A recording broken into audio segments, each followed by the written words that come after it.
ప్రేమమైన పరిశుద్ధుడా, మహోన్నతుడా, మహిమాస్వరూపుడా, రాజా, గడిచిన 6 ప్రార్థనలు ఆలకించా, 7 ప్రార్థన చేయడానికి కూడా కృపణించా.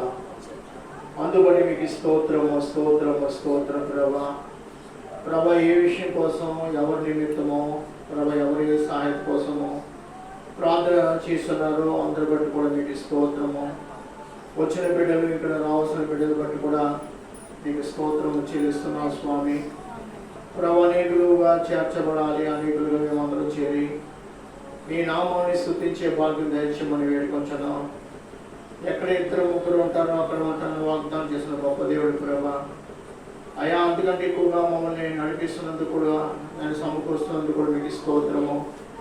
ఇవరైనా ప్రభు, మరి ఈ సమయాన్ని ప్రతి ఒక్క బిడ్డను బట్టి, అన్ని గారు బట్టి అయా మీకు స్తోత్రము. అలాగే ప్రభు, కుటుంబ జీవితంలో, బిడ్డల జీవితంలో చేస్తున్న ఘనమైన కార్యాలు బట్టి మీకు స్తోత్రం. సుగ్నం గారి యొక్క ప్రభు, వారి కుమారుడు బట్టి, కుమార్తె బట్టి, అయా వారికి ఇచ్చిన మనలు బట్టి, ప్రభు కోడలు బట్టి, అలాగే చిన్న కుమార్తె విషయం బట్టి కూడా ప్రార్థన చేస్తున్నాం. అది బట్టి ప్రార్థన చేస్తున్నాం. రాజుగారి బట్టి ప్రార్థన చేస్తున్నాం. ప్రభా, రాజుగారు సత్యమణి గారు రావడానికి, జ్యోతి రావడం ద్వారా తెరవండి. అది పరీక్షలు రాస్తుండగా పరీక్షలకు ఒక విజయం దయచేయండి ప్రభా. అయ్యా, ఒక వాహనం కోసం కనిపెడుతుండగా వాహనం కూడా రావడానికి ద్వారాలు తెరవండి ప్రభా. రాహుల్ గారితో పనిచేస్తుండగా వ్యవసాయ పాడి పంటలు సహాయం చేయండి. అనంతలక్ష్మి గారు బట్టి వారి తల్లి గారి ప్రేమ మరి అయ్యా కోలుకోవడానికి కూడా కృప దయచేసాం. ఎంతో ఘోరమైన ప్రమాదించి విడిపించాం ప్రభా. అనంతలక్ష్మి గారు వారి యొక్క సహోదరులు కూడా రక్షణ దయచేయండి. ఆ కుటుంబాల్లో ఉన్న చీకటి తీసివేసి వెలుగును దయచేయండి. ఇవరైనా మరొకసారి ఇక్కడ రావాల్సిన బిడ్డలందరూ బట్టి మీకు స్తోత్రం చెల్లిస్తూ ప్రభు, యొక్క కొద్దిపాటి ప్రార్థన మీకే సమర్పిస్తూ నజరేయుడైన యేసుక్రీస్తు ఘనమైన నామమున అడిగి వేడుకొంచున్నాము తండ్రి, ఆమేన్. దేవుడు మన ప్రార్థనని ఆలకించి అట్టి రీతిగా చేసినందుకు మన 2 చేతులు పైకెత్తి దేవునికి స్తోత్రం చేద్దాం. స్తోత్రం. హల్లెలూయా. ఎన్ని పాటలు పాడారు?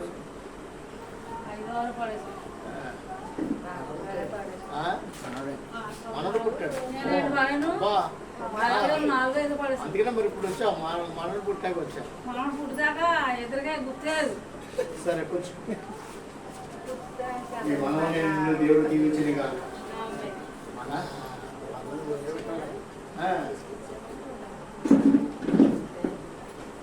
మంచిది, దేవుడికి స్తోత్రం కలిగిన కాక.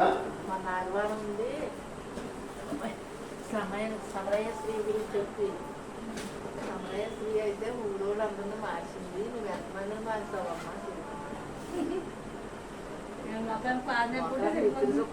ఆయన చెప్తుంటే నీకు నవ్వుతూ మేము స్తోత్రము. హల్లెలూయా. దేవుడి నామానికి మహిమ కలుగును గాక.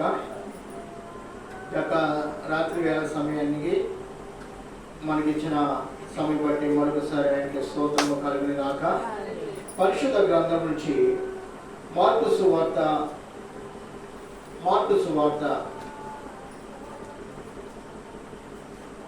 1వ అధ్యాయము 2వ వచనం మనం చదువుకుందాం.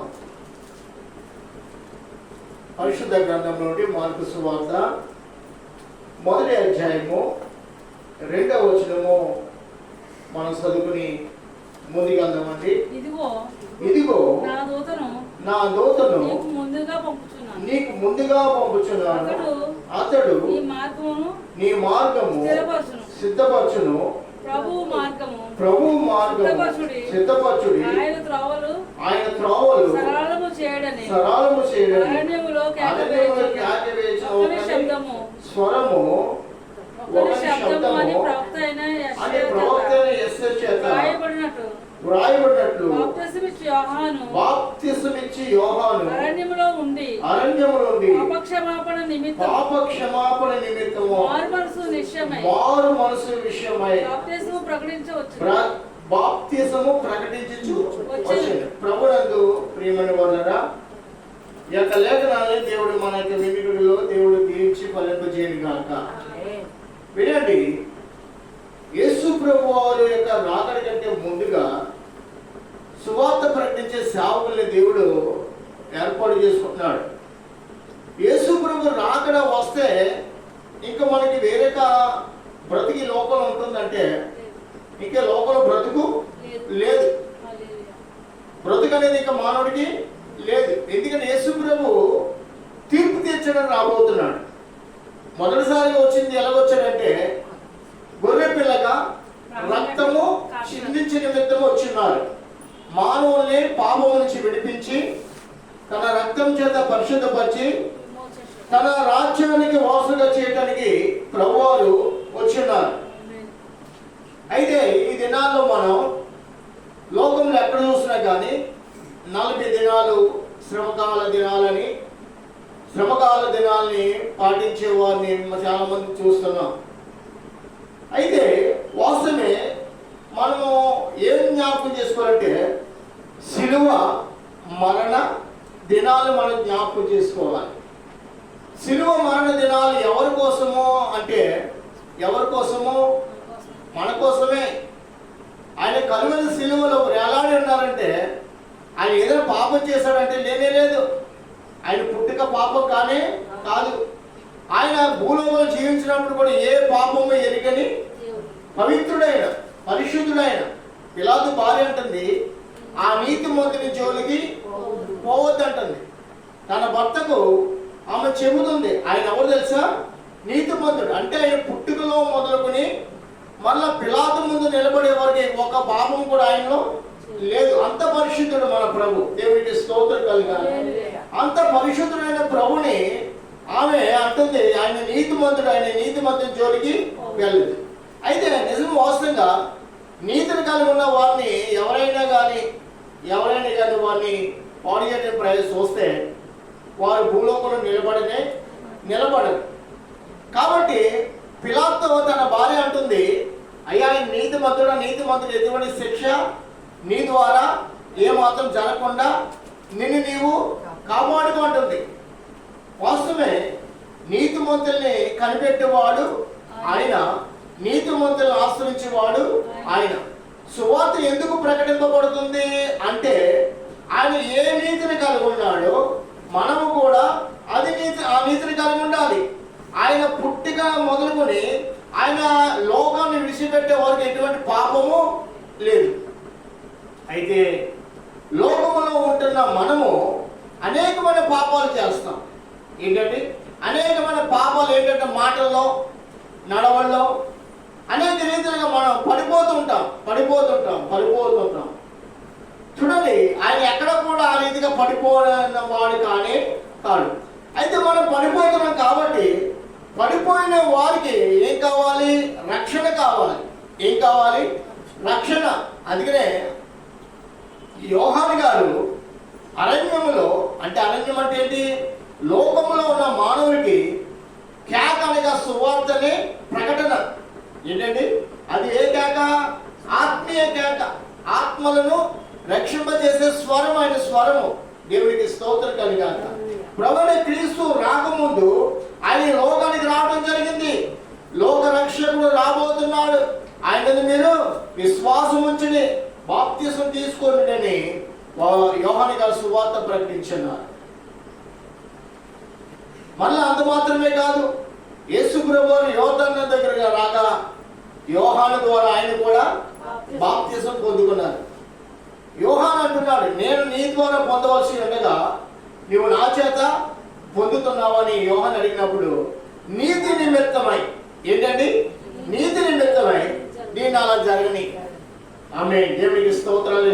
అంటే నీతి మార్గం ఉండే వెళ్ళడానికి కూడా ఒక మార్గం ఆయన, ఒక మనకి నిదర్శనం. నీతి జీవితాన్ని కలిగి జీవించడానికి కూడా ఆయన మనకు ఒక సాదృశ్యం. ఆయనే ఒక నిదర్శనం, ఆయన ఒక సాదృశ్యం. ఆ నీతిమంతుని మనం చూసి మనము కూడా నీతి కలిగి జీవించే నిమిత్తం మళ్ళీ మనకి సువార్తని ఆ గ్రంథాన్ని, ఆ మార్గాన్ని కూడా మనకి చూపిస్తున్నాడు. ఆయన జీవించిన మార్గం నీతికరమైన మార్గం. ఆయన మాట్లాడే ప్రతి ఒక్క మాట మనల్ని వెలుగు చేసేది. ఆయన మాట్లాడే ప్రతి ఒక్క మాట మనకి వెలుగు. ఆయన మాటలు వింటే, ఆయన సువార్తను వింటే మనలో ఉన్న చీకటి పారిపోచున్నది. దేవునికి స్తోత్రం కలుగా. మనలో ఉన్న చీకటి పారిపోవడానికి దేవుడు తన సువార్తను మనకి ఇచ్చాడండి. మనలో ఉన్న ఆ చీకటి తీసివేయడానికి దేవుడు తన సువార్తనిచ్చాడు. కాబట్టి సువార్తని విని నమ్మిన వాడు రక్షింపబడుచున్నాడు. సువార్త లేకుండా మనం యేసు ప్రభుని దేవుడిగా రక్షకుడిగా నమ్మలేం. కాబట్టి ప్రతి ఒక్క మానవుడు వింటాడు, కానీ ఒక ఆధారం కావాలంటాడు. ఇప్పుడు మనిషికి విలువ ఉందా, కాగితానికి విలువ ఉందంటే దేనికి విలువ ఉంది? కాగితం మీద రాయబడిన దానికి విలువ ఉంది, కానీ మనిషి మాట్లాడిన దానికి విలువ లేదు. అలాగనే పరిశుద్ధాత్మ దేవుడు మనల్ని కూడా మనం విని ఆలకించి గ్రహించి నిమిత్తము తన దైవ గ్రంథం మీద తన యొక్క మాటలను, తన మార్గాన్ని, తన రాజ్యాన్ని యావత్తు కూడా రాసి మనకి ఇచ్చాడు. అందుకనే మనం రాసి ఇవ్వబడిన గ్రంథాన్ని మనం చదువుతున్నాం. ఎందుకంటే మనుషులు ఊహలు బట్టి రక్షణ కలగదు. ఎవరు ఊహలు బట్టి అంట? మనుషులు ఊహలు బట్టి రక్షణ కాదు. పరిశుద్ధాత్మ దేవుని యొక్క కార్యం బట్టి రక్షణ. పరిశుద్ధాత్మ దేవుని యొక్క ఆ యొక్క మార్గము, రక్షణకరమైన మార్గమును మనకు గ్రహించే నిమిత్తము ఈ సువార్త మనకి అప్పగింపబడింది. అందుకనే ఆ మొదటి రెండవది చూడండి, ఇదిగో నా దూత నీకు ముందుగా పంపుచున్నాను, అతని నీ మార్గమును సిద్ధపరచును. ప్రభు మార్గం సిద్ధపరచుడి. ఆ ప్రభు మార్గం ఏం చేయాలంట? చూపించాలి. మనం ఆనాడు యోహాను గారు చూపించాలంటే యోహాను గారు చూపించారు. ఈయనే రక్షకుడు, ఈయనే లోక పాపం మోసుకుని పోడు దేవుని గొర్రెపిల్లని కూడా చెప్పుకున్నాడు సువార్త. లోకాల్లో ఉన్న మనుషులకి అందరూ కూడా ఆయన సువార్త ప్రకటిస్తూ రండి రండి రండి, రక్షణ పొందండి, మీ బాప్తిసం పొందండి, ప్రభుని క్రీస్తు మీరు విశ్వాసం ఉంచండి. నేనైతే మీకు నీటిలో బాప్తిసం ఇస్తున్నాను, కానీ ఈయనైతే ఎక్కడంట? అగ్నిలో మీకు బాప్తిసం ఇస్తాను. దేవునికి స్తోత్రం కలగాలి. ఇప్పుడు మన నీటిలో బాప్తిసం తీసుకున్న పిమ్మట ప్రభుని యేసు క్రీస్తు వారు మనకి బాప్తిసం, అగ్ని అనే బాప్తిసం. అగ్ని అనే బాప్తిసం దేనికి? మన క్రియలు కాల్చబడి నిమిత్తం, మన యొక్క రుగ్మతలు కాల్చబడాలి, మన విమోచింపబడాలి, మనము విమోచింపబడాలి. చూడండి, ఇశ్రాయేలు ప్రజలు ఈ దరి నుంచి ఆ దరికి వెళ్ళారు. ఎలాగెళ్ళారంట? ఈ దరి నుంచి ఆ దరికి వెళ్ళారు. ఎలాగెళ్ళారు? సముద్రము గుండా వారు ఆరిన నేలను వారు నడిచింది. ఈ దరి నుంచి ఆ దరికి వెళ్ళిపోయిన వారు విమోచింపబడ్డారు. ఏమయ్యారండి వారు? ఐగుప్తు పాపం నుంచి, ఐగుప్తు శాపం నుంచి, ఐగుప్తు బంధకాల నుంచి, ఐగుప్తు యొక్క అవమానం నుంచి, ఐగుప్తు యొక్క సిగ్గు నుంచి, ఐగుప్తు యొక్క అనేకమైన రుగ్మతల నుంచి వారు ఏమయ్యారండి? వారు విడిపించబడిపోయారు. విడిపించబడ్డాక వారికి ఒక పేరు కలిగింది, విమోచింపబడిన ప్రజలు. దేవుడికి స్తోత్రం, హల్లెలూయా. వారు విమోచింపబడిన ప్రజలు, వారి పేరు కలిగి ఉన్నారు. అలాగే మనము కూడా విమోచింపబడాలి. ఏంటండి? మనము కూడా విమోచింపబడాలి. కాబట్టి విమోచింపబడిన నిమిత్తం మనకు కూడా మన ప్రభు వారు ఏమిచ్చారు? పరిశుద్ధాత్మ అభిషేకము, పరిశుద్ధాత్మ అగ్ని. యేసు ప్రభు వారు మన నుంచి లేసాక 40 దినాలు భూలోకంలో ఉండి తన ప్రజలకు అందరికి అగపడుచు తర్వాత 40 దినాల తర్వాత ఏమయ్యారంట? పరలోక రాజ్యానికి ఆయన ఆరోహణమయ్యాడు. అయితే ఆరోహణం అవుతూ నా తండ్రి వల్ల వాగ్దానం చేయబడిన ఆత్మ మీ మీదకి వచ్చే వరకు మీరు ఎక్కడ ఉండమన్నాడు? మేడ గదిలో కనిపెట్టుకుంటామన్నాడు. ఎక్కడంటండి? మేడ గదిలో కనిపెట్టుకుని ఉండాలి. వీరు ప్రభువైన యేసుక్రీస్తు వ్యక్తం చూశారండి. శిష్యులందరూ కూడా ఎంత గొప్ప భాగ్యం అంటే వీళ్ళందరూ కూడా చూశారు. వీళ్ళందరూ కూడా చూశారు. అయితే ఎవరింటికి వారు వెళ్ళలేదు. ఎక్కడికి వెళ్ళారు? మేడ గదిలో కనిపెట్టుకుని ఉండమన్నారు. కాబట్టి మేడ గదిలో 10 రోజులు ఏం చేశారండి? దేవారాత్రులు కూడా ప్రభువు కోసం, ప్రభువు వాగ్దానం చేసిన ఆత్మ కోసం వీరందరూ ఏం చేస్తారు? కనిపెట్టుకుని ప్రార్థన చేస్తారు. కనిపెట్టుకుని ప్రార్థన చేస్తుండగా వారి మీదంట అగ్ని జ్వాలల వంటి ఆత్మ వారి మీద కుమ్మరింపబడింది. ఎంతమంది వారు? 120 మంది. ఎంతమంది అండి? 120 మంది అక్కడ 10 రోజులు ప్రార్థన చేస్తుండగా దేవుడు తన ఆత్మను పంపించినప్పుడు వారు ఒకరినొకరు వారు ఎలా ఉన్నారంటే వారు అసలు మైమర్చిపోయారు. ప్రభుని కనబరుస్తున్నారు. వేరే వేరే భాషలతో వేరే వేరే రీతిగా ప్రభుని స్తుతిస్తుండగా కింద ఉన్న వారికి అందరికి ఆశ్చర్యమైందంటే, అంటే వారు ఏమయ్యారు? ఆత్మలో నింపబడ్డారు, ఆత్మలో రగిలించబడుతున్నారు. వాళ్ళు ఇంకా చల్లారి స్థితి ఏమి కూడా లేదు. వారు రగిలింపబడ్డారు. అందుకనే దేవుడు తన ఆత్మను మనకు, అంటే ఆత్మ పొందుకున్నప్పుడు ఎలాగుంటా? మనం ఎల్లప్పుడూ రగిలించబడతాం. దేవునికి స్తోత్రం కలుగాక. ఆ ఆత్మ కలిగిన ఎల్లప్పుడూ స్తుతి ఆరాధన కలుగుంటాం. ప్రభు సన్నిధిని ప్రార్థన చేస్తుంటాం. ప్రభుకి మహిమకరంగా, ప్రభుకి సాక్షిగా మనం బ్రతకగలం. అందుకనే దేవుడు తన ఆత్మను కూడా మనకి అనుగ్రహింపజేస్తున్నారు. ఆత్మను కలిగిన వారు ఏం చేస్తారు? ప్రభు మార్గాన్ని వారు చూపిస్తూ ఉంటారు.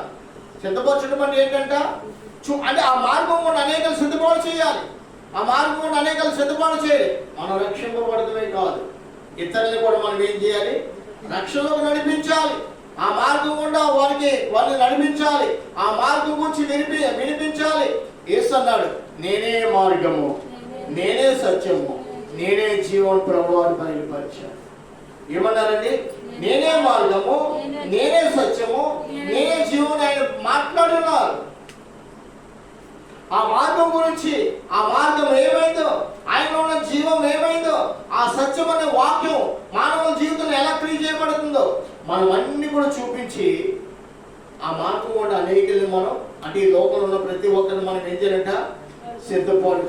సిద్ధపాటు చేయడానికే దేవుడు మనకి వారికంటే ముందుగా మనకి రక్షణ ఇచ్చాడండి. ఎవరైతే రక్షణ కలిగి ఉంటారో, ఎవరైతే రక్షణలో వారు వర్తించున్నారో అనేకల్ని రక్షింప చేయగలరు. దేవునికి స్తోత్రం కలిగారు. మన మధ్య నాగర్ గారు ఉన్నారు. నాగర్ గారికి ఒక 20 మంది వచ్చారో సంతోషంగా ఉంటుంది. ఏంటంటే 20 మందిలో ఎవరు తక్కువయ్యారనుకో చాలా కృంగిపోతారు. ఏంటంటే ఆత్మల భారం అది. ఎవరు రాలేదు, సువార్త వింటానికి ఎవరు రావట్లేదు, ఎవరు ఆలోచించట్లేదు, కృంగిపోతారు ఆయన. ఎందుకంటే ఆయనలో ఒక ఆత్మ దేవుడు రగిలించి ఆత్మ పెట్టాడు. దేవుడికి స్తోత్రం కలగాలి. ఆత్మ కలిగిన వారు ఎవరైనా భారం కలిగి ఉండగలరు. ప్రభా నీకు రక్షించాలి, ప్రభా నీకు రక్షింపబడాలి, ప్రభా నీకు రక్షింపబడాలి. ప్రభు లోకస్తుల వల్ల ఉంటున్నారయ్యా, మంచి సువార్త వినబడుతుంది, మంచి సహవాసం దేవుడు మనకి ఇచ్చాడైతే కానీ దాన్ని గమనించట్లేదని ఆయన కృంగిపోతూ ఉంటారు. ఆత్మ కలిగిన వారంట ఎప్పుడు కూడా అనేకులు రక్షణ కోసం వారు ఎదురు చూస్తారండి. భారము కలిగి ఉంటారు. ఎవరి వస్తువులు సంతోషంతో వారి గురించి ఆనందిస్తారు. నిజమే. మనము ఒక్కరిగా కాదు, ఇద్దరిగా కాదు, అనేక వందల మందికి ఉండటం చాలా సంతోషం. దేవుడికి స్తోత్రం కలిగా. ఆ కాలం కూడా దేవుడు మనకి ఇస్తాడు. ఆ సమయాన్ని కూడా మనకి దేవుడు ఇస్తాడు. ఏం చేయాలంటే సమయం వరకు ఓపిక కావాలి, నిరీక్షణ కావాలి, ప్రార్థన చేస్తూ ఉండాలి. ఏం చేయాలండి? ప్రార్థన చేస్తుండాలి, ప్రార్థన కలిగి జీవించాలి. మన గ్రామం యావత్తు రక్షింపబడ నిమిత్తం ప్రార్థన చేయాలి. ఇప్పుడు రాజుల గారు కాదు, ఆ భాగ్యం అనంతలక్ష్మి గారికి తన పిల్లలు కూడా దేవుడు అనుగ్రహం చేయని కాక. ఎందుకంటే దేవుడి గురించి మనం బ్రతుకుతున్నామంటే చాలా గొప్ప ఆశ్రదం అండి. దేవుడి కోసం బ్రతికేవాళ్ళంటే దేవుడు ఏం చేస్తాడు? బ్రతికించుకుంటాడు. ఇంకా పోషించువాడై ఉన్నాడు, ఇంకా బలపరచువాడై ఉన్నాడు. దేవుడికి స్తోత్రం కలిగాలి. లోకం కోసం బ్రతికే వారి జీవితం ఏముందంటే శ్రమలు, శోధనలు, అవమానాలు, పోరాటాలే తప్ప అసలు వారి జీవితం నెమ్మదంటూ ఉండదు. కానీ దేవుడి కోసం బ్రతికే వారి జీవితంలో శాంతి ఉంటుంది, సమాధానం ఉంటుంది, రక్షణ ఐశ్వర్యం కూడా వారు కలిగి ఉంటారు. వారి కార్యాలు ఎల్లప్పుడూ కూడా ఏమవుతాయి? సఫలమవుతూ ఉంటాయి. వారు వర్ధిల్తూ ఉంటారండి. క్రమక్రమంగా దేవుడు వారిని ఆశ్రయించి దేవుడై ఉన్నాడు. దేవుడు వారి పక్షంలో వారి కార్యం నెరవేర్చి దేవుడై ఉన్నాడు. దేవుడికి స్తోత్రం కలిగాక. మన కింద చదువుకుంటే 4వ వచనం చదువుకుంటే బాప్తిస్మం ఇచ్చి యోహాను అరణ్యములో పాప క్షమాపణ నిమిత్తం, అంటే పాపానికి ఏం కావాలి? క్షమాపణ కావాలి. ఏం కావాలంట? పాపానికి ఏం కావాలి? పాపానికి క్షమాపణ మనం పొందుకోవాలి. మనం పొందుకోవాలంటే ఏం చేయాలి? సువార్తను ఏం చేయాలంట? నమ్మాలి, వినాలి. సువార్త అంటే యేసుక్రీస్తుని గురించిన వార్త. సువార్త సువార్త అంటే ఏంటంట? యేసుక్రీస్తుని గురించిన వార్త. ఆ సువార్తను మనం, ఆ సువార్త ఏం చేస్తుంది? నీ హృదయాన్ని మారుస్తుంది, నీ జీవితాన్ని మారుస్తుంది. నీ హృదయంలో, నీ బ్రతుకులో, నీ ఇంట్లో పాపము అనేది ఎంత మాత్రము ఉండనే ఉండదు. ఏముండదండి? సువార్త ఎంత వెలుగో, సువార్త ఎంత సత్యమో, సువార్తలో ఉన్న జీవం ఏమైందో మనం తెలుసుకోవటానికి చూడండి, సువార్త ఉన్న విలువ ఏం తెలుసండి? మనలో ఇంకా పాపం ఏమాత్రం కూడా ఉండదంట. వింటూ ఉండగా మనలో ఉన్న పాపాన్ని యావత్తు కూడా ఏం చేస్తుంది? తుడిచివేస్తూ, తీసివేయటం, మన జీవితాన్ని పరిశుభ్రం చేయడం. ఒక విషయం చెప్పనా? హాస్పిటల్కి వెళ్ళాక డాక్టర్ ఎంఆర్ఐ స్కానింగ్ అంటాడు. ఏమంటాడండి? ఎంఆర్ఐ స్కానింగ్ అంటే ఏం చెప్తుంది? ఏ బలంతో ఏంటో ఏ చెప్తుంది. పాపం ఎంతో, దోషం ఎంతో, అసూయ ఎంతో, కపడం ఎంతో, మోసం ఎంతో చెప్తుందా? అది ఎక్కడ లేదు, దానికి తెలీదు. మానవులు దేని బట్టి నరకడానికి పోతున్నారా అంటే పాపం బట్టి, మోసం బట్టి, అబద్ధాలు బట్టి, చెడు వ్యసనాలు బట్టి నరకానికి కూడా పోతున్నారు. ఇప్పుడు ఈ లోకంలో ఉన్న ఏ యంత్రమైనా ఏదైనా కానీ మానవుని యొక్క వ్యాధి గురించి మాట్లాడుతుందేమో కానీ మానవుడు కలిగిన పాపం గురించి ఏమి కూడా పర్సంటేజ్ ఎంతని, ఎంత పాపంతో నింపబడ్డాడని, ఎంత అసూయపడుతున్నాడని, రోజు ఎంత కపడం కలిగి ఉన్నాడని, రోజు ఇన్ని అబద్ధాలు ఆడుతున్నాడని మిషన్ ఇతను ఉందంటే ఏది లేదు. అదేదంటే బైబిల్ గ్రంథం మాత్రమే. దేవునికి స్తోత్రం కలిగాడు. ఈ బైబిల్ గ్రంథం మాత్రమే మానవ యొక్క అబద్ధాలు, మానవ యొక్క మోసాలు, మానవ యొక్క కపటం, మానవ యొక్క నరహత్యలు, మానవ యొక్క ఆ పాప జీవితం ఏమైందో బైబిల్ గ్రంథం ఆ సువార్త మాత్రమే మానవుల్ని మార్చేది, తెలియపరుస్తుందండి. నిజంగా సమరయ స్త్రీతో దేవుడు అన్నాడు, ప్రభువారే అన్నాడు. ఏమన్నాడు? నీ భర్తను వెళ్ళి తీసుకురమ్మంటే నాకు భర్త లేడని. నిజమే. అంతకుముందు ఎంతమంది భర్తలు అంట? 5. ఎంతమంది? అంతమంది భర్తలు పెట్టుకుని ఇప్పుడు ఏమంటుంది? అరే ప్రభువారా, నువ్వు నిజమే చెప్పావు అంటున్నాడు. నిజమే అంటే మనం ఎలా ఉంటున్నా? పాపాన్ని కలిగి ఉంటున్నా కానీ ప్రభుని కలిగి ఉండట్లేదు. కాబట్టి పాపం మనకి ఎటువంటిదంట? చూడండి, సంసారంతో సమానం. అది భర్తతో కాపురం ఎటువంటిది? అలాగే పాపంతో మనం నిత్యం కూడా పాపం అంటాడు. పాపం చచ్చిపోయినా కానీ విడిచిపెట్టదంటండి బాబు. అగ్నిగుండంలోకి వెళ్ళాక మనతో కూడా మాట్లాడుతుందంట పాపం. చూసారా? కాబట్టి అటువంటి పాపం నుంచి విడుదల పొందుకోవడానికి లోకంలో యేసు ప్రభువును కూర్చున్న వార్త ప్రకటించడానికి ప్రభు సిద్ధపడి ఈ లోకానికి వచ్చిన్నాడు. దేవునికి స్తోత్రం కలిగి ముందుగా ఆ రాజ్య సువార్త ఆయనే ప్రకటించాలి. ముందుగా రాజ్య సువార్త నిమిత్తం ఆయన మనిషిగా కనబడాలి. శరీరాలుగా వచ్చిన్నాడు, నీతిని కలిగి ఉన్నాడు, నీతిని కలిగి జీవించాడు. ఏ పాపం అనేది ఆయన లేదు. ఆయన నీతిమంతుడిగా జీవించాడండి. అందుకే అక్కడ ఉన్నవారు ఎవరు కూడా పాపం చేశాడని ఎవరు కూడా నిరూపించలేకపోయారు. దేవుడికి ఒకసారి స్తోత్రం చెప్తామా? అంత పరిశుద్ధుడు మన ప్రభు. ఆ పరిశుద్ధుని గూర్చిన వార్త మనకు కూడా వినబడుతుందంటే మనం కూడా ఈ సువార్త బట్టి ఎలా ఉండాలి?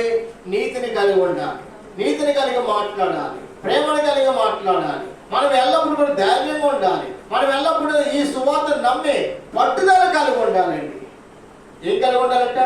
పట్టుదల. ఇప్పుడు ప్రతి ఒక్కరికి చదువులైనా కానీ, ఇంటి విషయంలో అయినా కానీ, దేని విషయంలో ఏది ఉండాలి? మనకి పట్టుదల ఉంటే సాధించగలం. అవునే కదండి? అలాగే మన ఆత్మను రక్షించుకునే విషయంలో, పరలోక రాజ్యం చేరే విషయంలో కూడా ఏముండాలి? మనకి పట్టుదల ఉండాలి. అందుకే యోబు అంటున్నాడు, 27 యోబు గ్రంథము 27వ అధ్యాయానికి వెళ్తే అక్కడ నేను మరణమగు వరకు నా విశ్వాసం నేను ఎన్నడూ కూడా ఎప్పుడైతే విడిచిపెట్టడంట? మరణమగు వరకు 27వ అధ్యాయము 6వ వచనం చూడండి. 27వ అధ్యాయము 6వ వచనం చూడండి. నా నీతిని విడువక గట్టిగా పట్టుకుంది. అంటే నా విశ్వాసాన్ని విడవను, నా ప్రార్థనను విడువను, నా జీవితాన్ని అపవిత్రము చేయను, నేను కలుగున్న పరిశుద్ధతను కోల్పోను, నేను కలుగున్న మార్గాన్ని నేను విడిచిపెట్టను, నేను కలుగున్న నా యేసుని అన్నట్టు కూడా నేను మరువనని ఏమంటాడండి? నా నీతిని విడువగా గట్టిగా పట్టుకుంటుందో నా ప్రవర్తన అంతటి విషయంలో నా హృదయం నన్ను నిందింపదు. ఆమేన్. ఏంటండి అంటే అతని యొక్క జీవితం ఎలా ఉందంట? అతను జీవించే జీవిత విధానంలో ఎప్పుడు కూడా అతనికి అవమానం అనేది లేని జీవితం అండి. వాస్తవంగా ఇప్పుడు మన ఎర్రయ్య గారు కొన్ని వారాలు మన మధ్యకి రాలేదు కాబట్టి మనం ఏమన్నా ఎర్రయ్య ఎంతకాలం ఏమయ్యావు అని అడుగుతున్నావా లేదా? ఇప్పుడు ఆ మాట ఆయనకి ఏమవుతుంది? బాధకాలంగా ఉంటుంది. అవునే కదండి. అలాగే యోబు ఎవరు కూడా చోటించేవాడు కాదంట. విశ్వాసంలో కానీ ప్రార్థన విషయంలో కానీ తాను కలిగిన పరిశుద్ధ జీవితంలో కానీ ఎవరు కూడా యోబుని నిందించేవారు లేని అంత పరిశుద్ధత కలిగి ఉన్నాడు, అంత యథార్థత కలిగి ఉన్నాడు. అతను హృదయం కూడా అతను నిందించే సమయం అతనికి లేదు. అతని హృదయం కూడా మన హృదయాన్ని ఈరోజు ప్రార్థనకి వెళ్ళలేదు అనుకో, ఎందుకంటే మధ్యాహ్నం టిఫిన్ చేయకపోతే ఉదయం టిఫిన్ చేయకపోతే ఏమనుకుంటే మనం టిఫిన్ చేయలేదు అనే మాట మనకు వస్తుందా లేదా? అలాగే ఇతడు యోబు యొక్క అనుభవం ఏమైందంటే ఏ సమయమైనా కానీ తన జీవిత దినాల్లో ప్రార్థన లేని వాడిగా లేడు, ప్రభువుని కలిగిన వాడిగా ఉన్నాడు. ప్రభు ఎడల ఎలా ఉన్నాడంట? భయము భక్తి కలిగిన వాడిగానే జీవించాడు. ప్రతి విషయంలో దేవుడికి ఎలా ఉన్నాడండి? నమ్మకముగా ఉన్నాడు. ఎలా ఉన్నాడంట? నమ్మకముగా జీవించాడు.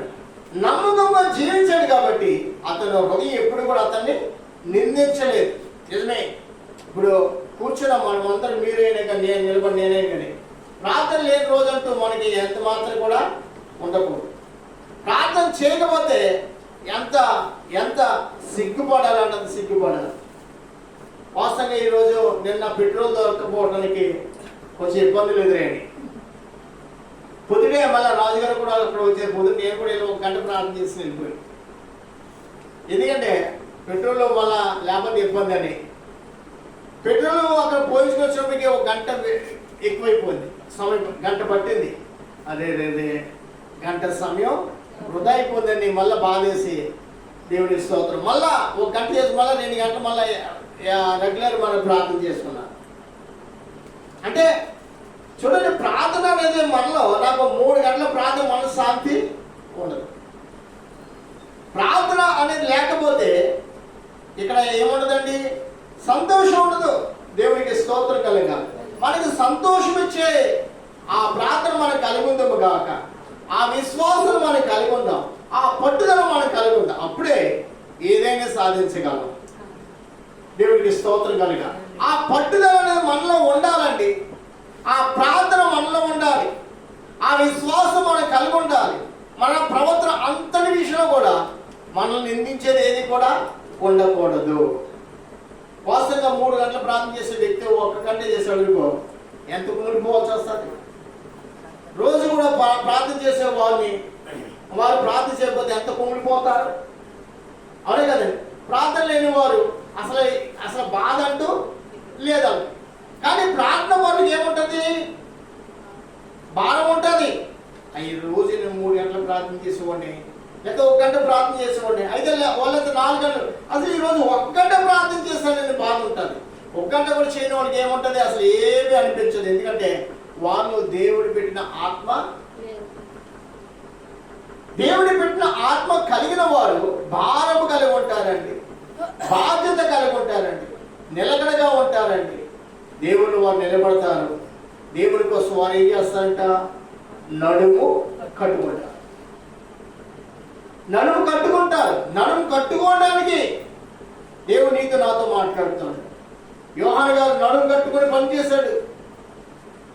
కాబట్టి స్త్రీల కన్యలో యోహాను లాంటి వాడు లేనే లేడు అంటున్నాడు. మళ్ళా ప్రభు అదే మళ్ళీ వాక్యం ఏమన్నారు? అమ్మా, నా వాక్యను విని నా వాక్య ప్రకారంగా జీవించేవాడు యోహాను కంటే మరీ ధన్యులు అంటారు. ఏది గొప్ప ధన్యత? వాక్యాన్ని విని తండ్రి చిత్తం చేసేవారు, తండ్రి చిత్తం ప్రకారం జీవించేవారు యోహాని కంటే మరీ ధన్యులు అంటండి. చూసారా? అంటే వాక్యాన్ని వినిచున్న మన బ్రతుకు దేవుడు ఎంత ధన్యకరంగా చేస్తున్నాడో చూడండి.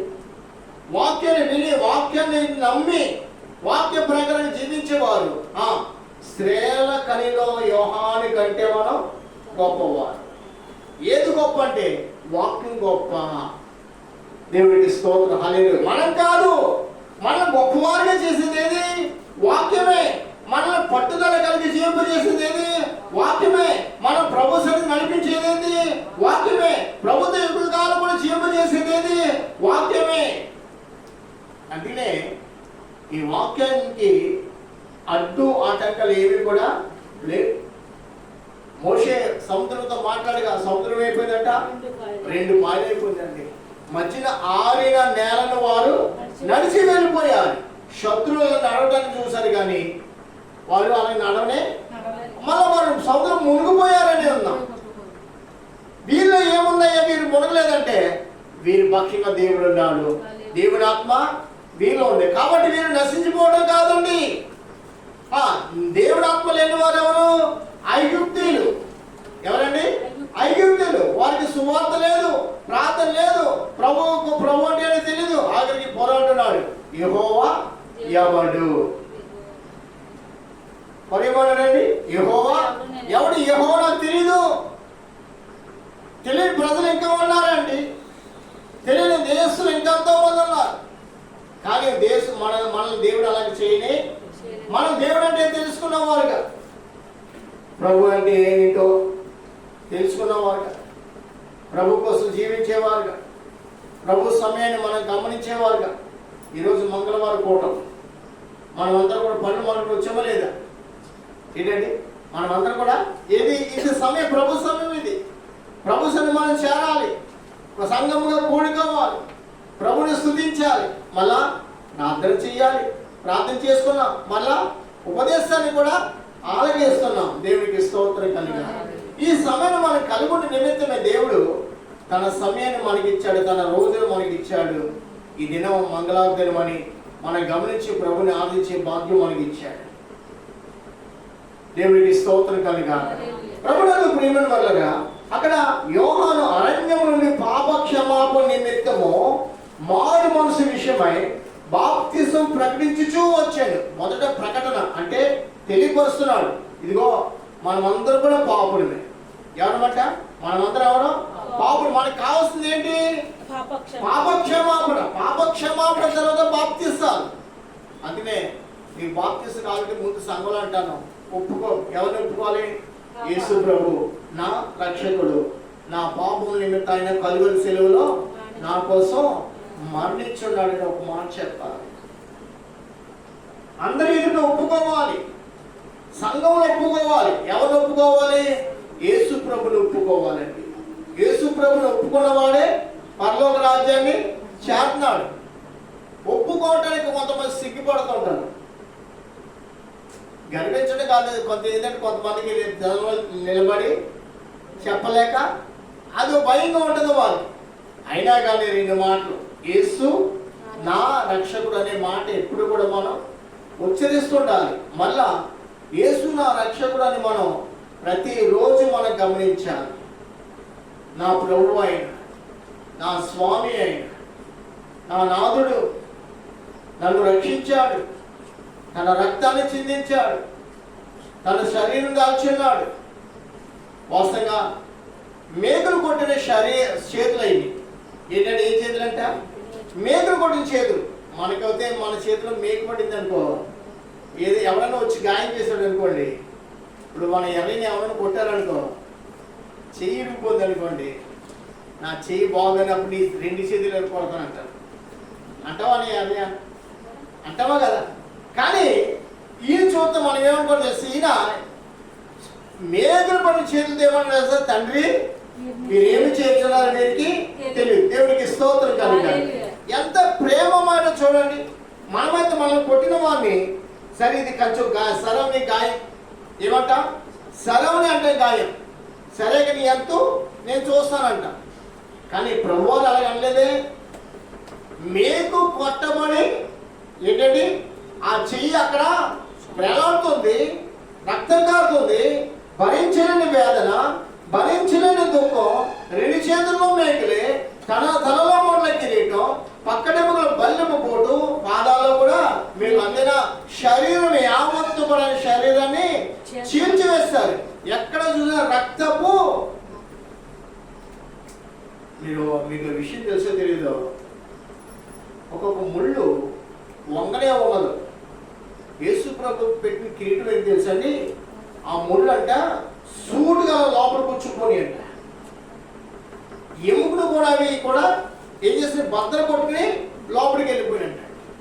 ముళ్ళ కిరీటం పెట్టినప్పుడు ఏం చేస్తారు, ఇలా కొట్టి మళ్ళీ ఇలా పెట్టి కర్రదీసి కొట్టారు. కొట్టగానే ఆ ముళ్ళన్నీ కూడా ఆయన తలలో. అప్పుడు కూడా ఏమనలేదండి నా ప్రభు, నా ప్రియ ప్రభు. ఏంటండి, ముళ్ళగిరి బట్టి యోధుల రాజు నీకు శుభం అని చెప్పి ఏం చేశారంటండి, తల మీద ధైర్యమని కొట్టారండి.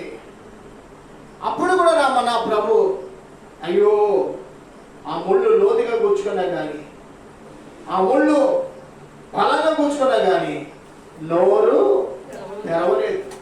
ఆ ముళ్ళగిరితో పెట్టి మళ్ళీ సిలువ మోయించారండి. ఆ సిలువ మోస్తూ మోస్తూ తడబడితే ఎన్నో మార్లు పడిపోయారు.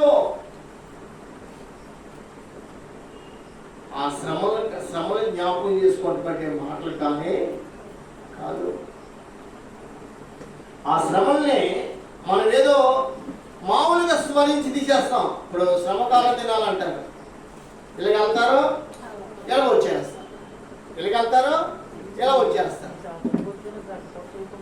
కానీ ఆ కలువరి శిలువ శ్రమల దినాలు అసలు స్మరించుకుంటే అసలు మనం రాత్రికాలం ఇంటికి కూడా రాకూడదు. అసలు అంత ఆ రీతిగా మనం స్మరించాలండి. అంతలా స్మరించే వారు ఎవరు ఉన్నారు? ఇళ్ళననే పేరు, వచ్చినని పేరు మాత్రమే. ఆయన గాయాల గురించి మాట్లాడేవారు ఉన్నారు. ఆయన రక్తం ఎలా చిందింపబడి దాని గురించి మాట్లాడేవారు ఎవరు ఉన్నారు? ఒక్కొక్క సంఘంలో అయితే సావకులే ఉండరు, విశ్వాసమే సమకూడి లేదు లేదు లేదు. ప్రియమైన వాళ్ళరా, సంఘములో ఎవరుండాలి? దేవుడు అభిషేకించిన సేవకులు. అక్కడ నుండి ఆ శిలువ మాటల్ని వారు వినిపించాలి. యోహాను కాకుండా వేరొకరు వినిపిస్తే దానికి విలువ ఉందా? యోహానే వినిపించాడు కదా సువార్తను. ప్రియమైన వాళ్ళగా, ఆ మరణ దినాల్ని మనం స్మరించడం మాటలు కాదు, ఏదో 40 రోజుల ఆచారాలు కాదు, జీవితాంత కాలము కూడా దేవుడికి స్తోత్రం కలిగాలి. జీవితాంత కాలం కూడా ఆ మరణ దినాల్ని మన కోసం బలియాగాన్ని స్మరించాలి. ఆయన చేతులు చూడండి ఎంత నొప్పైనవి, ఎంత గాయపరచబడే చేతులు. ఆయన చేతులతో ఆయన అంటున్నాడు, ఏమో తెలుసా, తండ్రి వీరేమి చేస్తున్నారు వీరికి తెలీదు. ఏం చేయాలి అంటే మేకు కొట్టబడిన చేతితో ఆయన ఏ చేయండి, మేకు కొట్టబడిన చేతితో తల మీద మొన్న కిరీటం, శరీరం అంతా చీల్చివేయబడిన స్థితి. ఈ రీతిగా మనం జ్ఞాపకం చేసుకుంటే మనం ఎప్పుడైనా కానీ మనం అంత బాధలో ఉన్నప్పుడు మనం నెమ్మదిగా శాంతిగా క్షమాపణ కలిగిన వారికి మనం మాట్లాడతామంటే మనం అసలు ఆ సమయాన్ని మనకి క్షమాపణ అంటూ మనకి రానే రాదండి. క్షమాపణ అంటూ మనకి ఉండనే ఉండదు. అయితే ఆయన మాత్రం ఆ కలువరి శిలువలో ఎలా మాట్లాడుతున్నారంట, క్షమాపణ కలిగిన మా వారిగా మాట్లాడుతున్నారు. ఎలా మాట్లాడుతున్నారు? క్షమాపణ కలిగిన వారిగా మాట్లాడుతున్నారు. వినండి, అట్లనే ఆ చెయ్యి మేకు చేత బంధింపబడింది. ఎలాగంటండి? మేకు చేత. ఆ 2 చేతులు అలాగే వేలాడుతున్నాడు. పాదంలో మేకు, ఆ బలమైన అని అంటున్నారు తండ్రి. వాస్తవంగా మన చేతికి గాయతో మన సంఘానికి వస్తామంటే వస్తామా? మన పాదానికి ఏదైనా చిన్న గాయంతో వస్తామా? మన నడుము నొప్పంటే మనం వస్తామా? కానీ ఆయన చేతుల్లో మేకులు, పాదాలు మేకులు, తల మీద ముళ్ళ కిరీటం కలిగి అంటున్నాడు ఆయన, తండ్రి మీరేమి చేస్తున్నారు? మీరు ఏదో నిజమే, మనం అసలు ఆయన ఇంకా గుర్తించట్లేదు.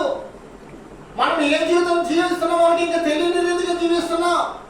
అసలు ఈ జీవితం బట్టి మనం కలిగి ఉండవలసిన శిక్ష ఏమైందో తెలియని వారు ఉంటున్నాం.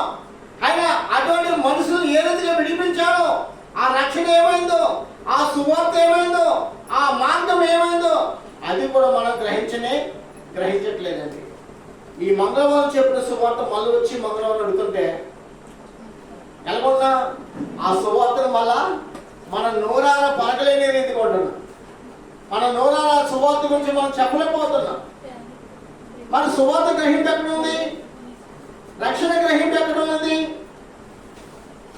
సువార్త ప్రకటింపబడుతుంది, ఎందుకంటే గ్రహించే మనసు మనం కలిగి ఉండాలి.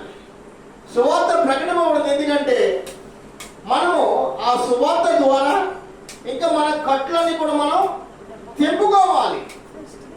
సువార్త ప్రతి ఒక్క కట్ల నుంచి విడిపించేది. సువార్త ఆ చీకటి నుంచి విడిపించేదే సువార్త. సువార్త కలిగుండగా నీ జీవితంలో ఏ కట్టులు కూడా ఉండవండి. మనుషులు కొన్ని కట్టుల చేత బంధింపబడతారు. మనుషులు ఏం చేద్దండి? సాతాను యొక్క కట్టుల చేత వారు బంధింపబడతారు. ప్రియమైన వందన. కానీ సువార్త విని సువార్తను గ్రహించే వారి యొక్క జీవితంలో ఏ కట్టులు కూడా ఉండనే ఉండవు. దేవునికి స్తోత్రం కలగాలి. అందుకే సువార్త కావాలి ప్రతి ఒక్క వ్యక్తికి, సమాజానికి ఏంటి, రాష్ట్రాలకి ఏంటి, దేశాలకి ఏంటి, సర్వ ప్రపంచానికి సువార్త ప్రకటింపబడాలని ప్రభువే ఆ నిర్ణయం కలిగి ఉన్నారు. ఈ సువార్త కలుగుంటే మన మీద ఏ కట్లు కూడా, యేసు ప్రభు రాజ్యానికి వెళ్ళేటప్పుడు ఏంటండి వాస్తవంగా ఒక్క ఏదైనా కట్టుబట్టి మనం ఉండిపోతామంట. పాపం అనే కట్టు, ద్వేషం అనే కట్టు, అసూయ అనే కట్టు, ఏ కట్టున్నా కానీ మన లోపల ఉండిపోతాం. కాబట్టి మనం ఎవరో మనం ఇప్పుడు తీయదు. కానీ మొదటి యోహాను పత్రికలో మూడో పత్రికలో ఏముందంటే, సహోదరుని ప్రేమించేవాడే చీకటి నుంచి విడుదల పొందుకున్నాడు. సహోదరుని అంటే మనం ఎవరిని ప్రేమించాలి? మన సహోదరుని మనం ప్రేమించాలి. ప్రేమించకపోయినా కానీ పరలోక రాజ్యం చేరమే. ప్రేమించాలి, ప్రేమించాలి, ప్రేమించకపోయినా కానీ పరలోక రాజ్యం చేయాలి. ప్రేమించిన వ్యక్తులు ఏ కట్లు కూడా ఏమాత్రం కూడా ఉండవండి. ప్రేమించకపోతే కొన్ని కట్ల చేత మనం బంధింపబడుతున్నాం. ప్రేమ అనేది చాలా చాలా అమూల్యమైనది. అందుకని ఆత్మీయ ఫలాలు మొదటిది ఏది? ప్రేమ. గొప్ప ఫలం, అది గొప్ప ఫలం అండి. యేసు ప్రభువు వాళ్ళ ప్రేమ లేకపోతే మన కోసం ప్రాణం పెట్టేవారా? యేసు ప్రభువు ఆ ప్రేమ కలిగి ఉన్నారు. దేవుడు లోకం ఎంతో ప్రేమించాడు. ఈ ప్రేమ ఎవరి ద్వారా కనబడుతుందంటే ప్రభు అయిన యేసుక్రీస్తు ద్వారా. ఆయన నోరు తెరవలేదు, అప్పుడు ఆ ప్రేమ కనబడుతుంది. నోరు తెరవలేదు పిలాతు ముందు సమాజంలో. ఎందుకంటే ఆయనకు తెలుసు తండ్రి యొక్క ప్రేమ, తండ్రి యొక్క రాజ్యం యొక్క ఉన్నతి, రాబోయే రాజ్యం యొక్క ఆ యొక్క అధికారం ఏమైందో అదంతా కూడా ఆయనకు తెలుసండి. కాబట్టి ఏ విషయంలో కూడా ఆయన ఎంతగా చిత్రం చేసినా కానీ, ఎంతగా తులనాడినా కానీ ఆయన నోరు తెరవలేదు. ప్రేమ అది ప్రేమ, గొప్ప ప్రేమ. ఆ ప్రేమ ఇప్పుడు మనలో కనబడుతుందంటే మనలో అంత ప్రేమ ఉండదు. అయితే నేను విషయం చెప్తాను వినండి. సువార్తను బాగాలి, సువార్తను గ్రహించే వాడి జీవితంలో ఏ కట్లు కూడా ఉండవు. ఎందుకంటే కట్టబడిన ఒక గాడిద. ఏంటంటే కట్టబడిన గాడిద. ఆ కట్టబడిన గాడిద ఎవరు కావాల్సి వచ్చింది? ప్రభులకు కావాల్సి వచ్చింది. అందుకని తన శిష్యుతో అంటున్నాడు, మీరు పలానా వీధికి వెళ్ళి పలానా గృహంలో ఒక కట్టబడిన గాడిదను, అది కట్టబడిన దాన్ని ఏం చేయాలి?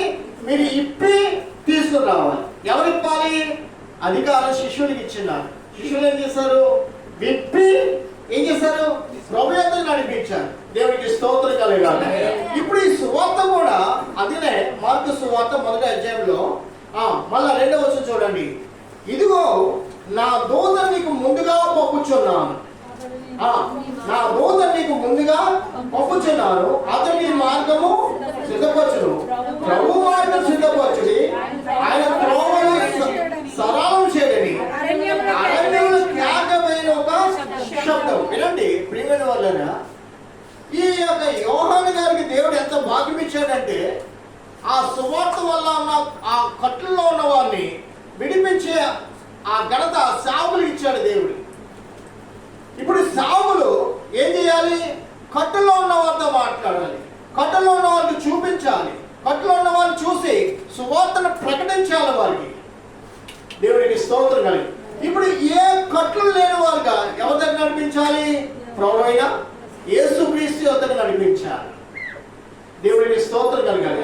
అది మన ప్రతి ఒక్క వ్యక్తికి, పుట్టిన ప్రతి ఒక్క వ్యక్తికి ఏం కావాలి? సువార్త స్వరము కావాలి. ఇప్పుడు యోహాను గారు కూడా ఏం చేస్తున్నాడు?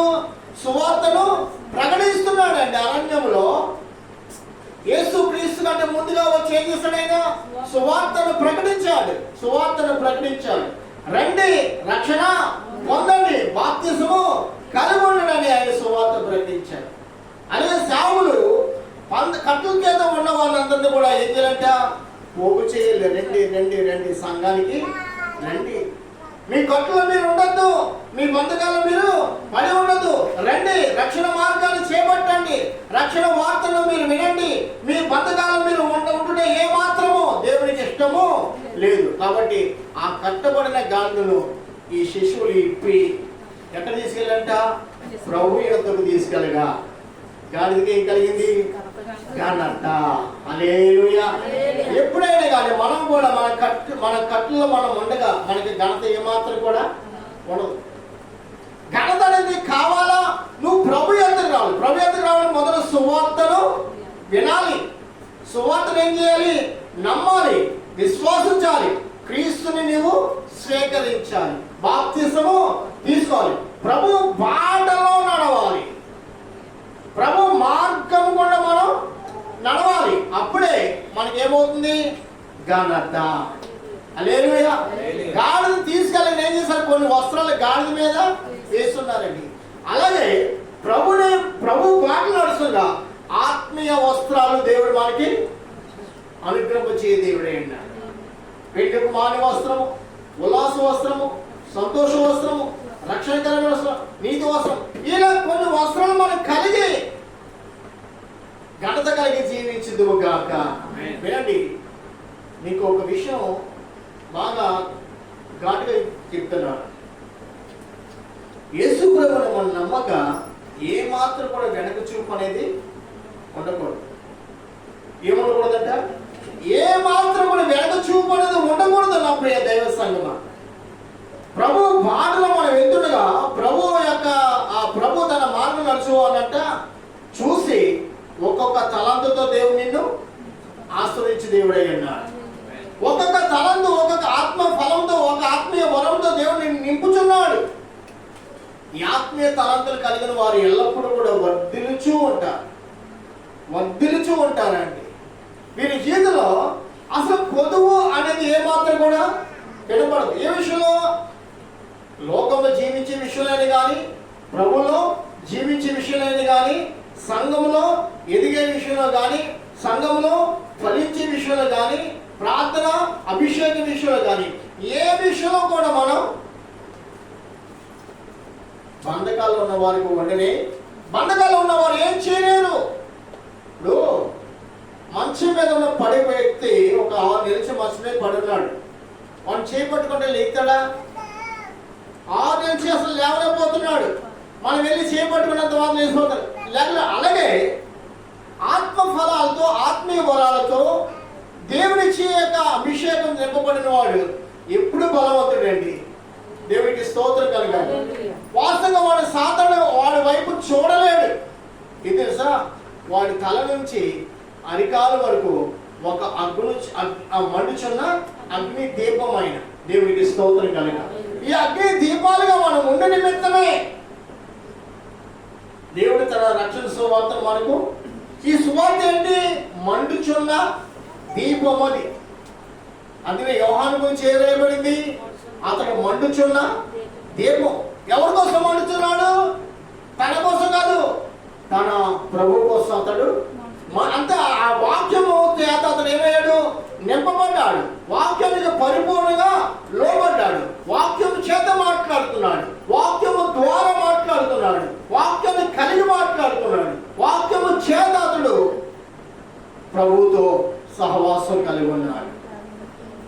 మనకు కూడా ప్రభుతో సహవాసం పెంచడానికి, ప్రభుతో మనం బలవంతులు ఉండడానికి కావాల్సింది ఏది? ఆత్మీయ ఆహారం అనే వాక్యాన్ని దేవుడు మనకి ఇచ్చాడు. దేవునికి స్తోత్రం కలగాలి. ఈ వాక్యాన్ని ఎప్పుడైతే మనం అంగీకరిస్తామో వాక్యాన్ని నిరంతరం మనం భుజించాలండి. ఏం చేయాలంట? నిరంతరం కూడా మనం భుజించాలి. ఇర్మియా వాక్యాన్ని నిరంతరం భుజిస్తున్నాడు. ఈ వాక్యం సమాజంలో కూర్చోనివ్వట్లేదు. ఈ వాక్యం సమాజంలో తను తిరగనివ్వట్లేదు. ఒంటరిగా కూర్చుని ఎముకల్ని కూడా కాల్చి వేస్తుంది అంటండి. ఇర్మియా గ్రంథం అనుకోండి. ఇర్మియా గ్రంథం 15వ అధ్యాయం అనుకోండి. మాట చూడండి ఒకసారి.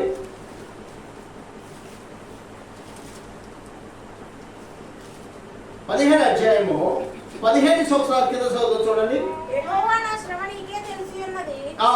నన్ను జ్ఞాపకము చేసుకున్నాము, నన్ను దర్శించుము, నన్ను హింసించు వారి నా కొరకై ప్రతిదండము చేయుము. నీవు దీర్ఘశాంతి కలిగిన వాడువై నన్ను పిలుపుము. నీ నిమిత్తము నాకు 29 ఒకసారి చదువు, మా మాట చదువు. ఆయన పేరు అమ్మ ఇక్కడే 16 వస్తుంది చదవండి. నీ మాటలు నాకు దొరకని వాడిని నేను భుజించింది, సైన్యములకు అధిపతి యెహోవా దేవా, నీ పేరు నాకు పెట్టబడిన గనుక నీ మాటలు నాకు సంతోషమును, నా హృదయమునకు ఆనందమును కలుగజేస్తున్నది. సంతోషించు వారి సమూహంలో నేను కూర్చుండలేదు. ఆమేన్, ఆమేన్, ఆమేన్. ఏమన్నాడండి? సంతోషించు వారి సమూహంలో నేను కూర్చుండలేదు, నేను ఉల్లాసింపలేదు. అదండి ఏంటంటే వాక్యం ఏంటండి?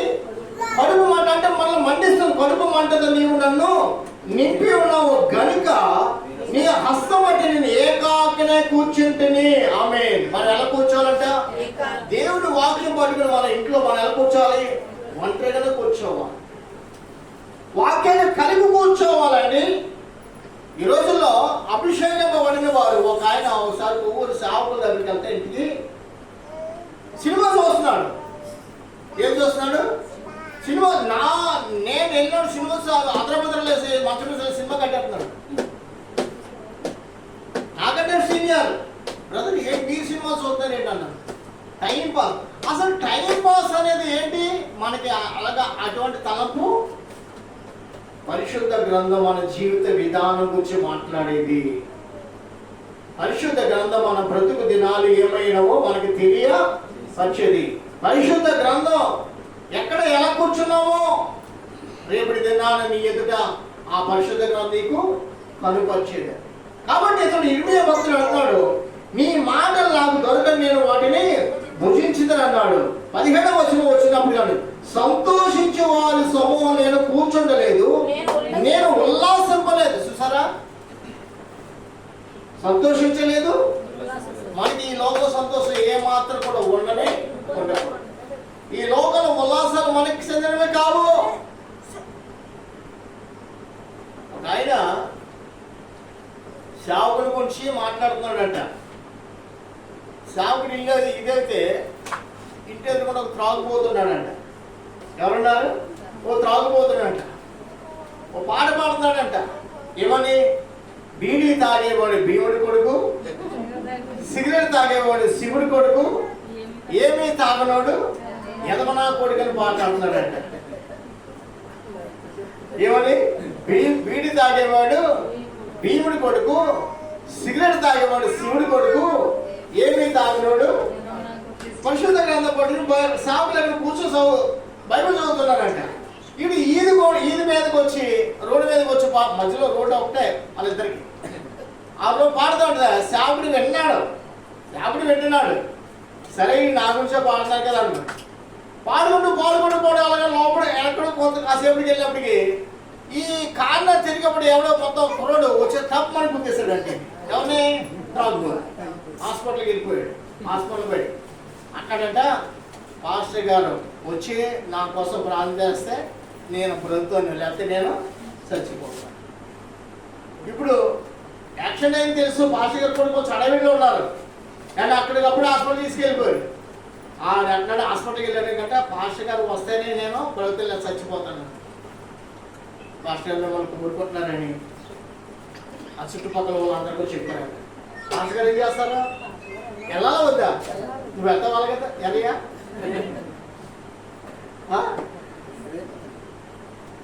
మనం వెళ్తామంటే నన్ను తిట్టాడు ఏమంట ఆడికొక్క నేను సొత్తు పెట్టాను. మనం ఏం చేస్తాం? అంతే కదా. సిలువ పైన చేతి మీద మీరుకున్నా కానీ ఏమన్నాడు? సభించలేదు. ఏమన్నాడు? తండ్రి ఏం చేసిన వీరికి తెలియదని ప్రేమించాడు మన ప్రభు. హల్లెలూయా. మనకు గాయం అయితే ఏమంట? ఉండు ఈ గాయం సరే అని ఏమంట? ఈ గాయం సరే నీ ఎంతో చూస్తానంట. ఆయన అలాగలేదు. ఆయన చేతులు మేము పట్టుబడి కానీ తండ్రి మీరు ఏమి చేస్తున్నారు వీరికి తెలియదు. ఇప్పుడు ఈ సేవలు ఏం పట్టుకున్న పరిశుద్ధ గ్రంథాన్ని పట్టుకున్న ప్రేమను తెలియపరచాలి. ఇళ్ళంటే ప్రార్థన అన్నాడంట, అయ్యా ఇంకా ఒకవేళ బ్రతికితే నీకు విరుద్ధంగా కాదు కానీ ఇంకా నీతో పాటు నేను కూడా ప్రభు కోసం నేను బ్రతుకుతానని ఎన్ని తిట్టినా ఎన్ని రీతిగా నీ గురించి నేను ఎన్ని మాట్లాడే కానీ ఎన్నడూ కూడా నన్ను ద్వేషించనే నవ్వకుండా నా కోసం ప్రార్థన చేశారు. ఇదిగో మరణపు బంధకాల్లో పడున్నాను. ఇప్పుడు మీరు ప్రార్థన చేస్తానే కానీ బ్రతుకుతాను కానీ వేరొక రీతిగా నాకు వైద్యం పడి నాకేమీ కూడా విడుదల లేదన్నాడు. ప్రభా ఈ పాపిని కరుణించు, క్షమించునైనా నీ బిడ్డగా స్వీకరించు. నీ అమూల్యమైన రక్తంతో ఇతడు కలుపున గాయాలన్నిటిని నువ్వు కడిగివేసి పవిత్రపరచని ప్రార్థించేగా అతడు గొప్ప విడుదల పొందుకున్నాడు. అక్కడ మనశ్శాంతి, అక్కడ ఆనందం దొరికిందండి, అక్కడ సంతోషమైంది. ఆ హాస్పిటల్స్ రాగానే సాగుతో పాటు సేవలో సిద్ధపడి ఉన్నాడు. దేవుడికి స్తోత్రం. ఒక ఆత్మ రక్షించే నిమిత్తం ఒకరిని మన దేవుడు సిద్ధపరిచే నిమిత్తమే దేవుడు మనల్ని ఏర్పాటు చేసుకున్నాడు. ఉల్లాసించేవారితో కాదు, సంతోషించేవారితో కాదు. పాపము నిమిత్తం బంధింపబడి నలిగిపోతున్న వారి నిమిత్తం మనం ఏం చేయాలంట? భారము కలిగి మనం జీవించాలి. పాపమును చిక్కుకొని నరక పాత్రలు అయిపోతున్న ప్రతి ఒక్కరి కోసం మనం ప్రయాసపడదుము కాక వారిని రక్షించడానికి మనము ఎలా ఉండాలి? ఏకాకిగా కూర్చోవాలి. కానీ మాటలు మనకు ఉండకూడదు, కానీ పనులు మనం చేయకూడదు. మనం చేస్తున్న పనులు వారు చూస్తూ ఉంటారండి. వారు రక్షింపబడలేదంటే రేపుడి దినాన్ని దేవునికి మనము లెక్క. అందులో వాక్యం ఉంది కదా, నా అన్యజనుల మధ్య మీ ద్వారానే నా నామానికి దూషింపబడుతుంది. నిజమే, మన క్రియ సరిగ్గా లేవు. ప్రభుని నమ్ముకున్నా దేవుని వలన ఇనిమే గురించి మనం చదువుకుంటే అంటున్నాడు 17 చూడండి. ఇప్పుడు వారి సమూహం నేను కూర్చోలేదు. ఏ సమూహం అంటే లోక సంబంధమైన సమూహం. మనం ఏ మాత్రం కూడా దేవుడికి స్తోత్రం కలిగాక. మళ్ళా నాడు కింద చూడండి ఏమన్నాడు? నేను ఉల్లాసింపలేదు, కళ్ళు మంటలు నీవు నన్ను నింపి అన్నో గనుక నీ హస్తమును బట్టి. దేవుడికి స్తోత్రం. ఆయన హస్తం ఎవరి మీద ఉంది? ఇర్మియా మీద ఉంది. ఆయన హస్తం మన మీద కూడా ఉండును గాక. ఆయన హస్తం అనే కృపలో మనం భద్రపరచబడుతుము గాక. మన దైవ కృప కలిగి మనం జీవించుదు గాక. ఆయన హస్తం అనే నీడలో అరచేతిలో ఆయన రాజ్యాన్ని మనం చేరుకునే వరకు దేవుడు మనల్ని భద్రపరచుడు గాక. ప్రేమని వల్లరా ఈ లోకం నుండి పరలోకం చేరే వరకు ప్రభు మన సహాయకుడు, ప్రభు మనల్ని నడిపించేవాడు, ప్రభు మనల్ని విడిచిపెట్టే దేవుడు కానే కాదు. కావున మనం ఎల్లప్పుడూ వాక్యాన్ని ప్రేమించాలి, వాక్యాన్ని ప్రకటించే అనుభవం ఉండును గాక. ఏ ఒక్కర్లేదండి బైబిల్ పాటు ఏదంటే అల్లక మనం పనిచేసే వాళ్ళతో పాటు కూర్చున్న మన సహోదరి మనతో ఎవరితో పాటు వాక్యం గురించి నువ్వు మాట్లాడుతూ ఉండాలి. అలా రోజు మన సేవకుడు గారు మేము మీ వాక్యం విన్నా ఎంత సంతోషం. ఆ వాక్యం వర్ణన నీ నాలుగంట వచ్చిన దాక, నీ నాలుగు నీ స్వరము దేవుని గురించి నువ్వు మాట్లాడాలి. నాకు స్వరము ఉన్నంత వరకు పాడలేదు నీ పాటలు, నాకు స్వరము ఉన్నంత వరకు పాడలేదు నీ పాటలు, స్వరమంతా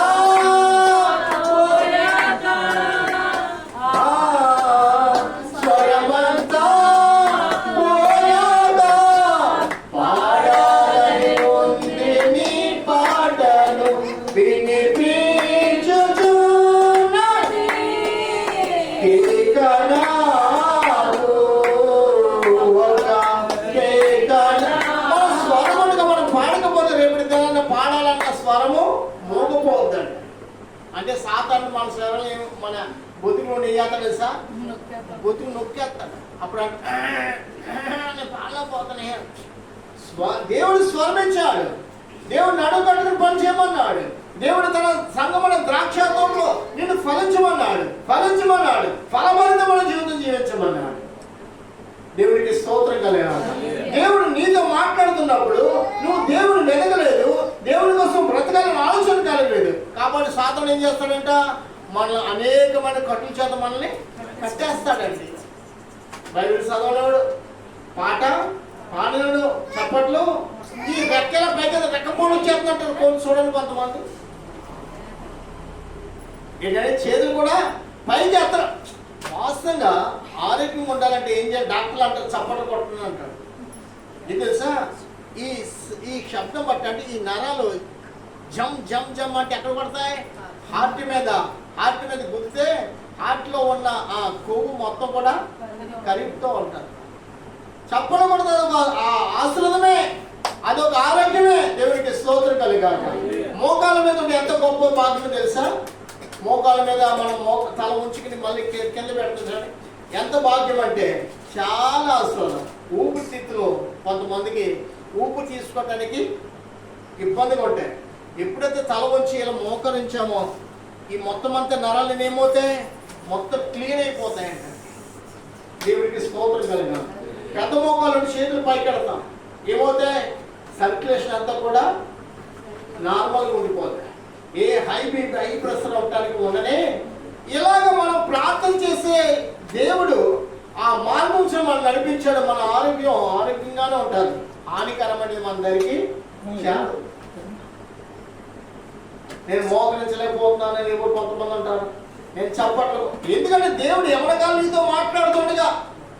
యెషయా 54:6 ఒకసారి చదవండి. యెషయా 54:6. యెషయా 54:6. నీ దేవుడు ఈ మాట సెలవిస్తున్నాడు. చదవండి. 54:6 అండి. 55:6 చదవండి. 55:6 చదవండి. యెషయా 55:6 అది ఆ మాట. 55:6 ఏమిటంటే యెహోవా మీకు దొరుకు కాలమందు ఆమె. దేవుడికి స్తోత్రం. దేవుడు ఎవరితో ఎప్పుడు మాట్లాడతాడు, ఎవరి కాలం దేవుడు నీతో నాతో మాట్లాడు దేవుడే. అందుకనే కీర్తన గ్రంథం 119:9 ఏముంది, యవనస్తులు దేని చేత తమ నడతను శుద్ధి చేసుకుంటారంటే దేని చేత, ఆయన వాక్యము చేత మాత్రమే. దేవుడికి స్తోత్రం. ఆయన వాక్యం చేత మనం నడవని మనం ఏం చేసుకోవాలంట, శుద్ధి చేసుకోవాలి. ఎవరి కాలం నీతో నాతో మాట్లాడు దేవుడు మనకు సమీపంగా ఉన్నాడు. మళ్ళా మొదటి యోహాను 3వ అధ్యాయంలో యవనస్తులారా మీరు దేవుని యందు బలవంతులు. ఏమన్నాడండి, యవనస్తులారా మీరు దేవుని యందు బలవంతులు అన్నాడండి. ఒకసారి ఒకసారి ఆ మాట తీసి ముగించేస్తాను చూడండి. 1 యోహాను పత్రిక అనుకుంట. యవనస్తులారా మీరు బలవంతులు కాబట్టి దేవుని వాక్యము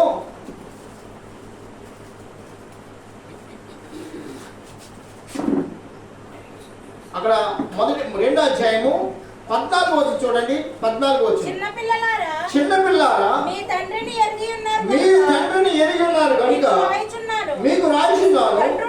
తండ్రులారా మీరు ఆది నుండి ఉన్నవారిని ఎరిగి ఉన్నారు కనుక మీకు రాయుచున్నాను. యవనస్తులారా మీరు బలవంతులు, దేవుని వాక్యం మీ యందు నిలుచుచున్నది. ఆమేన్ ఆమేన్ ఆమేన్. ఎవరిలో నిలుస్తుందంట? దేవుని వాక్యం యవనస్తులో నిలుస్తుంది. ఎవరి కాలంలో సాతాను మనం ఎదిరించగా. అందుకే కింద చూడండి ఏమన్నాడు?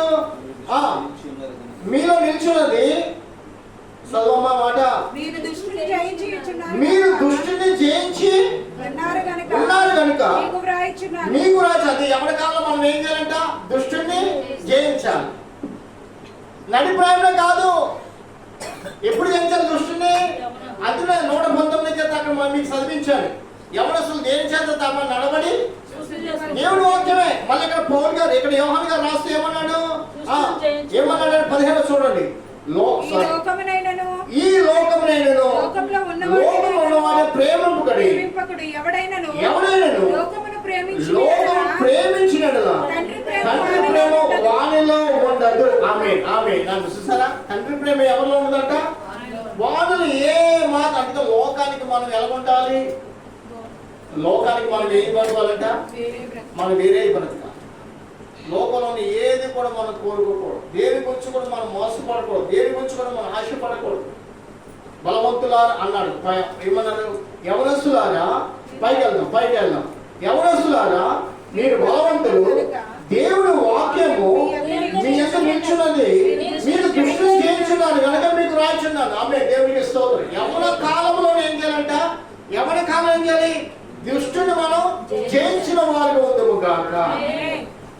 అందుకని ఎవరి కాలంలో నీ జీవితాన్ని ఆర్పేసుకుంటావో, నీ జీవితాన్ని వెలిగించుకుంటావో, మన ఎవరి కాలం మన జీవితాన్ని చదివిస్తున్నాం. నిజమే. ఎవరి కాలం ఎలా ఉండాలంట? బలవంతులుగా ఉండాలి. ఎవరి కాలంలోనే దుష్టుని మనం ఏం చేయాలి? మన పాదాల కింద త్రొక్కి వేసే అనుకూలం ఉండాలి. ప్రియమైన వాళ్ళరా, దేవుడు పౌలు గారు కూడా అంటున్నాడు, ఓ యవనుడా నీ యవన కాల దినాల బట్టి ఎవరు కూడా నిన్ను తృణీకరింపనీయకము అన్నాడు. తిమోతికి రాస్తూ ఏమన్నాడండి? ఓ యవనుడా నీ యవన కాల దినాల బట్టి ఎవరు కూడా నిన్ను తృణీకరింపనీయకము అన్నాడు. నిజమే. మన యవన కాల దినాలను మన అభిషేకం మనం కాపాడుకోవాలి. మన విశ్వాసాన్ని మనం కాపాడుకోవాలి. మన ప్రార్థన ఎలా ఉండదు తెలుసా అండి? రెండింతలుగా మన ప్రార్థన ఉండదు కాక. అభిషేకం మనం నింపబడాలి, పౌరుషం కలిగి జీవించాలి.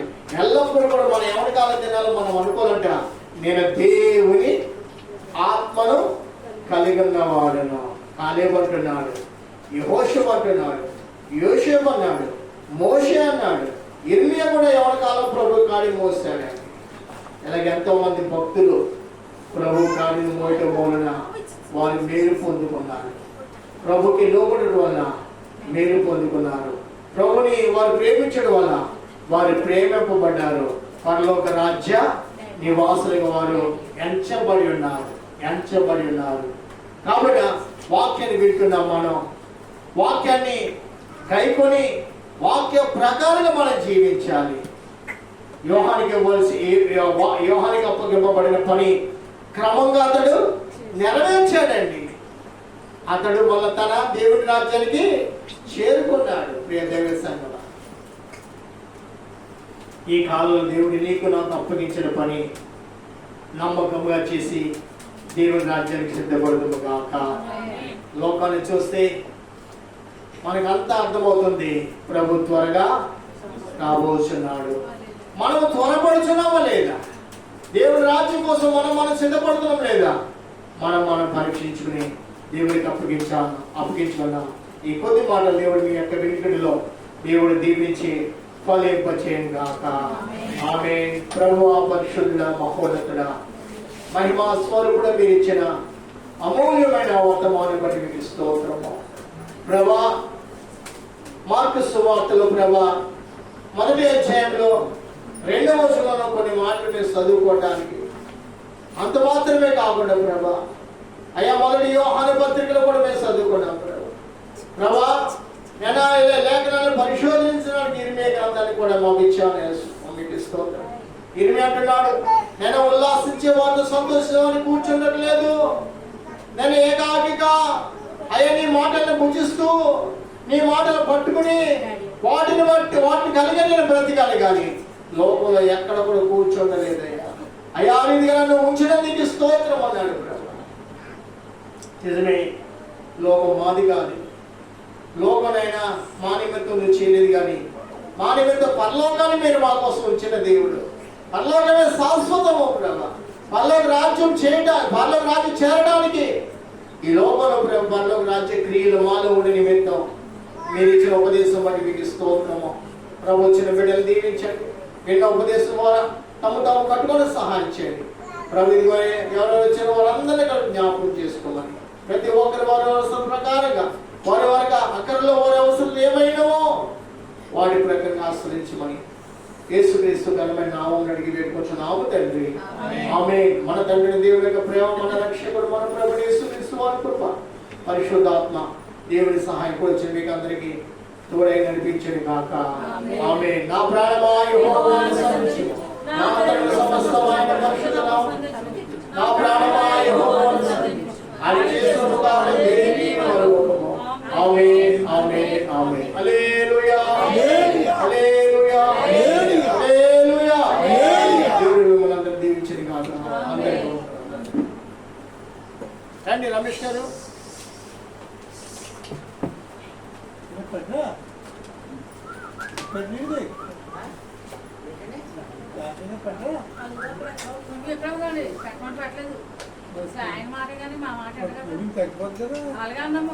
ఈరోజు అన్నయ్య గారు సంఘాన్ని ప్రేమించి మీకు తీసుకొచ్చినారు, అందుబట్టి వారిని కూడా దేవుడు దీవించింది కాక.